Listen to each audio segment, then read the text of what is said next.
বন্ধুদের সাথে ক্রিকেট খেলতে, ফুটবল খেলতে খুব ভালো লাগে, আঁকতে ভালো লাগে। শুধু পড়াশোনা করলে তো মানে তার কোনো সামাজিক বিকাশ হবে না। এবছর পরীক্ষা দিয়েছিল 9 লক্ষেরও বেশি, আর তারই মধ্যে কিন্তু প্রথম 10 জনের সাথে আমরা কথা বলছি এবং জেনে নিচ্ছি যে তারা কিভাবে প্রিপারেশন নিত জীবনের প্রথম বড় পরীক্ষা নিয়ে। আর আজই আমরা এবার কথা বলবো এবারে মাধ্যমিকে 7th হয়েছে তার সাথে।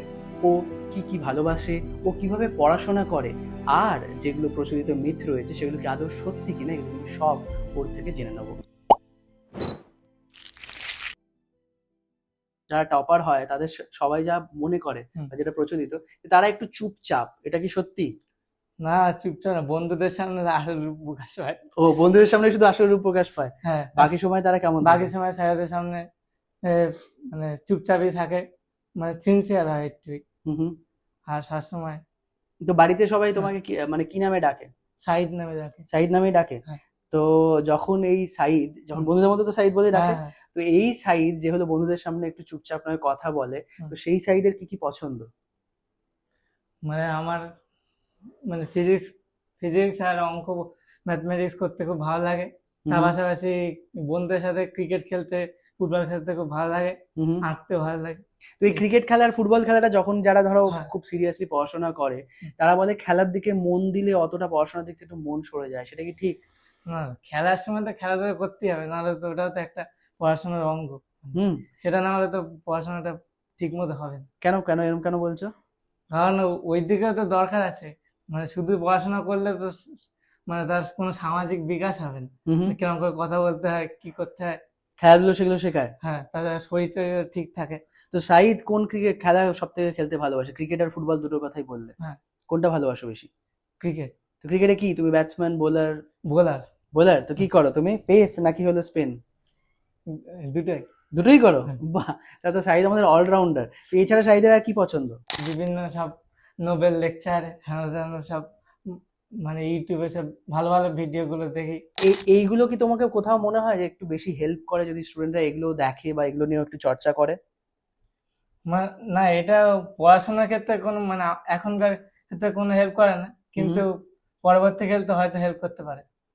আচ্ছা, তো এই ধরো এই যে 11-12 তো একটা সিলেবাস তো শুনেছো বোধহয় চেঞ্জ হয়েছে, সেমিস্টার সিস্টেমে চেঞ্জ হয়েছে, তো এভাবেও কি ক্লাস 10-এরটাও কি মনে হয় যে এরকমই কিছু সিস্টেম আসা উচিত? না, ক্লাস 10-এর মনে হয় যা আছে তাই ভালো।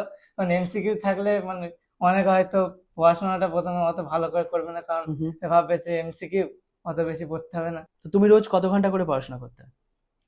এরকম কোনো ব্যাপার নেই, মানে যত ভালো লাগলে অনেকক্ষণই পড়তাম, আবার না ভালো লাগলে আমরা তো শুনি টপাররা সূর্যোদয় থেকে সূর্যাস্ত সবসময় পড়ে, তুমি কি সেটা করতে? না, এটা আমি কতক্ষণ পড়তে তাও দিনে? দিনে 8 থেকে 10 এরকম। 8 থেকে 10 ঘন্টা? এই সময়টা কিভাবে ভাগ করা হতো? মানে ওরকম নির্দিষ্ট রুটিন ছিল না। মানে একদিনে দিনে 7টা সাবজেক্টই মোটামুটি দেখার চেষ্টা করতাম, অঙ্কটা ডেলি করতাম, ইংলিশটা পড়ার চেষ্টা করতাম প্রত্যেকদিন, রাইটিং পার্টটা। রাইটিং পার্টে কি করতে রোজ? রাইটিং পার্টে বিভিন্ন বই ছিল, পিসি দাস, পিকে দে সরকার, ওদের বইয়ের থেকে মানে রাইটিং গুলো পড়তাম, কিন্তু একটা মুখস্থ করতাম না। মানে সবগুলো পড়ে পড়ে জিনিসগুলো কি বলতে চেয়েছে সেগুলো একটু জানতাম। তো অঙ্ক রোজ করতে, অঙ্কটা কি পছন্দের নাকি অঙ্কের প্রতি অঙ্ক, হ্যাঁ, অঙ্কের প্রতি খুব ভালোবাসা ছিল ছোটবেলা থেকে। তাছাড়া এই 10-এ থাকতে থাকতে একজন প্রফেসরের সাথে পরিচয় হলো, তিনি পড়াতেন অঙ্ক, তার থেকে অঙ্কের প্রতি আরো ভালোবাসা। তো তুমি তো বোধহয় অঙ্কেও 100 পেয়েছো? হ্যাঁ, অঙ্কে 100 পেয়েছো। তো এই পরে অঙ্কের ভালোবাসাটা এটা কি আগেও পরে কি এটা কন্টিনিউ করতে চাও নাকি অন্য কিছু? অবশ্যই। হ্যাঁ, কি নিয়ে পড়তে চাও পরে? পরে অঙ্কের উপরে পিএইচডি করে রিসার্চ, ওখানে এখন অনেক কিছু তো বাকি আছে অঙ্কের ফিল্ডে। আচ্ছা, সেটা রিসার্চ করবে। তো বাকি বিষয়গুলো যেগুলো রয়েছে তার মধ্যে তোমার সব থেকে পছন্দের কোনটা অ্যাপার্ট ফ্রম অঙ্ক? ফিজিক্স। আচ্ছা, ফিজিক্সে কি ভালো লাগে? ফিজিক্সের ওই যে ইলেকট্রোডাইনামিক্স হয়েছে, ওই ভাগটা ভালো লাগে সত্যি। তো তুমি যে বলছো ইলেকট্রোডাইনামিক্স এর কথা, ধরো এই যে এগুলো নিয়ে তো অনেকেই ভয় পায়, তো এক্সামের সময় সেটা নিয়ে একটা স্ট্রেসও ফিল করে, তো এটা তুমি কিভাবে হ্যান্ডেল করেছো? ভালো করে জিনিসগুলো কনসেপ্ট ক্লিয়ার করতে হবে, বারবার প্র্যাকটিস করতে হবে। যে কঠিন জিনিস বলে ভয় পেয়ে ছেড়ে দিলাম, ওরকম করলে হবে না। বাবা মা তোমাকে মেন্টালি কিভাবে সাপোর্ট করেছে তোমার এই প্রিপারেশন জার্নি? পরীক্ষায় যখন নাম্বার কম আসতো বলে যে আবার হবে, ভালো করে পড়াশোনা করো, এইভাবে সবসময় মানে খারাপ হলেই ইন্সপিরেশন দিত। তুমি কি মক টেস্ট দিয়েছো? হ্যাঁ, মক টেস্ট দিয়েছি। আচ্ছা, তো এই মক টেস্ট প্রিপারেশন ফেজে কতটা হেল্পফুল হয়?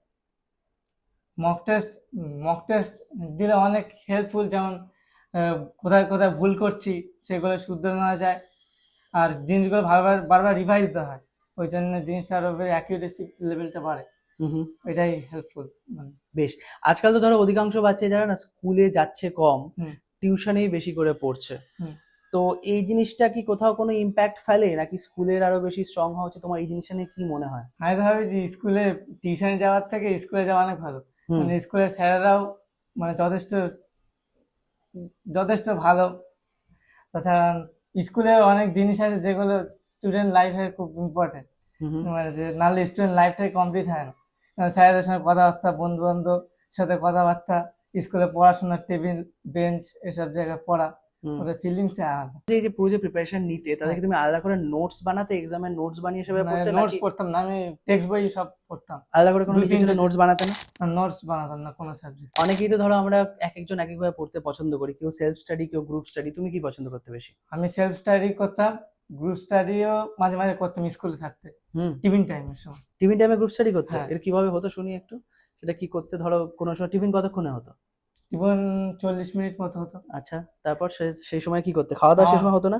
না, আমি কোনোদিনই টিফিনে কিছু খেতাম না, মানে ক্লাস 10-এ একদিনও কিছু খেতাম না টিফিন টাইমে। খিদে পেতো না? না, আচ্ছা। মানে আমার এক বন্ধু ছিল, তার সাথে অঙ্ক বিষয়ে কোনো অঙ্ক ও দিল আমি করলাম, আমি দিলাম ও করলো, ফিজিক্সে ওর নিয়ে আলোচনা হতো, এইটা ও বুঝতে পারছে না, একটু বোঝার চেষ্টা করতাম এরকম।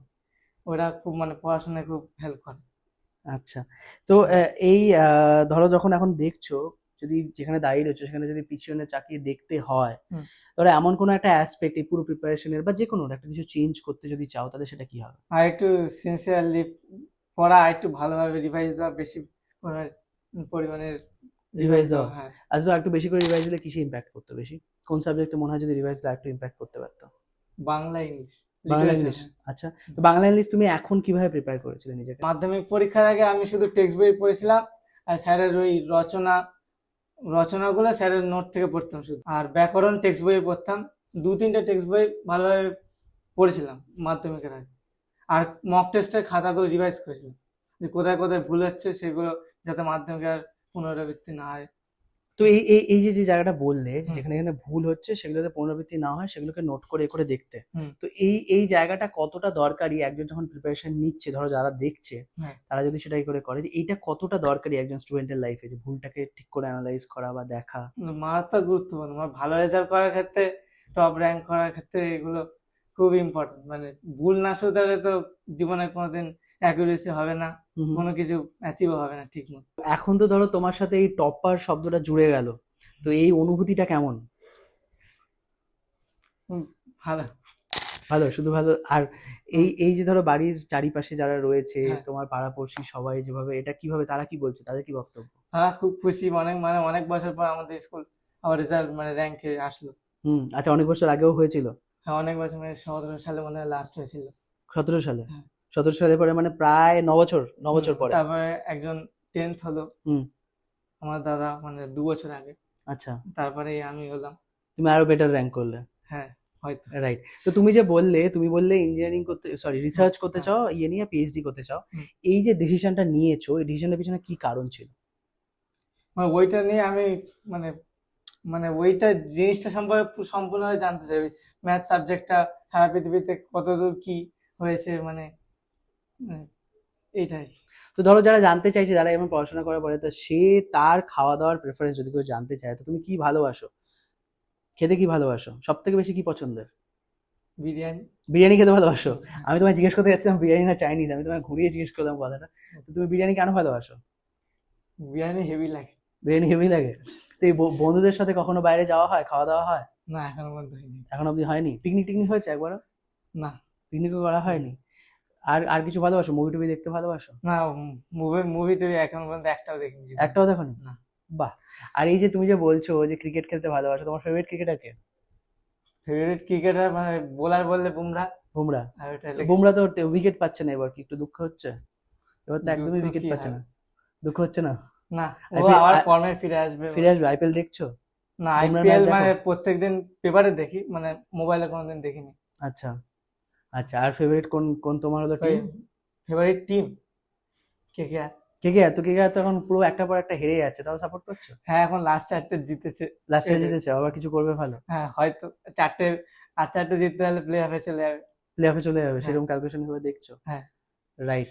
আর ধরো যারা দেখছে তাদেরকে যদি তুমি কিছু টিপ দিতে চাও, যে যারা আগামী বছর পরীক্ষাটা দেবে, হুম। তাদের জন্য যদি কোনো টিপ হয় সেটা যদি বলো। বছরের প্রথম থেকেই সমস্ত জিনিস খুঁটিয়ে পড়তে হবে। তাছাড়া টেক্সট বইগুলোর মারাত্মক জোর দিতে হবে। মানে ওই সহায়িকা বইয়ের ওপর অতটা জোর না দিলেও টেক্সট বই পুরো খুঁটিয়ে পড়তে হবে। অঙ্কটা প্রত্যেকদিন প্র্যাকটিস করতে হবে, রাইটিংটা দেখতে হবে, ব্যাকরণটাও ভালো করে জোর দিতে হবে, বাংলার কথা বলছি। হুম। আর ফিজিক্যাল সায়েন্সের উপর কনসেপ্ট, অঙ্ক এই, আর বায়োলজি ক্ষেত্রে, বায়োলজি আর ভূগোলের ক্ষেত্রে আঁকা প্রায় প্রত্যেক দিনই করতে হবে, আচ্ছা, তাহলে ভালো রেজাল্ট হবে। থ্যাংক ইউ সো মাচ, আর অল দ্য বেস্ট। তোমার ভবিষ্যতে জানিয়ে পড়বে, তোমার রিসার্চের জন্য, সবকিছুর জন্য খুব ভালো হোক।